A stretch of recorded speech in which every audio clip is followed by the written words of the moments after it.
Wall Street to round out the week, and for the bond market, yields edging lower as investors consider the future of the Fed's rate cut path. The odds of a cut rising in a few weeks after the November jobs report came in just above economists' expectations. And joining us now to talk about all this is RJ Gallo, Federated Hermes Senior Portfolio Manager. RJ, good to see you. So let's start on that jobs report. RJ, I'm curious what you made of it. Did it come in about as you expected, RJ? What do you think the Fed makes of it?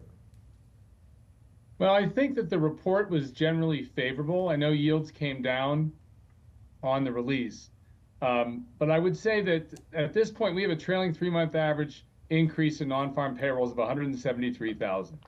Historically, that's a pretty healthy number.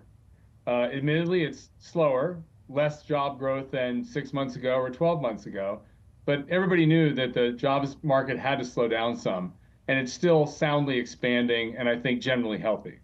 I think the Fed would probably view this release as consistent with their already underway process of easing policy to become less restrictive.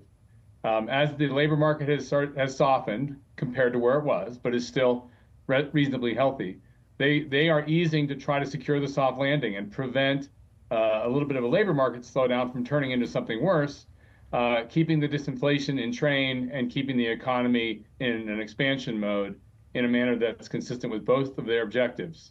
Monetary policy is shooting for maximum employment and price stability, and we're getting close on both. And the employment side is generally pretty good, even though the unemployment rate did tick up to a still low 4.2. I mean, at the same time, there's a little bit of like a spinning plates vibe to the whole thing, RJ, because, inflation kind of has stalled out at where it is, right? And jobs, admittedly, as you say, while it's remaining relatively healthy, we don't know where it's going yet. It looks like that the preponderance of folks think that there is going to be a cut at this December meeting from the Fed.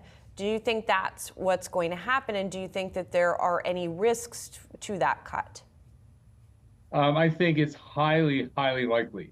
And the market agrees if you look at the pricing of futures that are priced relative to Fed funds rates expectations. It's highly likely that there will be another 25 basis point cut at the December FOMC meeting. Now, number one, the Fed funds rate is still well above the rates of inflation. The rates of inflation have not yet gotten to the Fed's 2% on core PCE or headline PCE, but they are basically half of where they were not all that long ago. I think that the Fed is of the view that a positive real Fed funds rate of the magnitude we currently have could be undesirably restrictive. And so their interest now is to become less restrictive. They're not easing to fight a recession. They're easing to try to achieve a soft landing. I would argue the soft landing pretty much has been achieved. The only lingering question is, will inflation get right back to 2%? Or will the Fed basically say, hey, we're comfortable with an inflation rate of 2 to 2.5%. Let's not get too precise here. If we can get disinflation of the sort that we've already had, an inflation rate 2 to 2.5%, and the unemployment rate ends up in staying in the low 4% range, I think that that would be mission accomplished to the Fed. And I think that the ease coming in December is part of that. The bigger question is, where do we go next year? How far down in interest rate space will the Fed funds rate go? The markets at one point thought that the Fed would take yields down to below 3% for the Fed funds rate.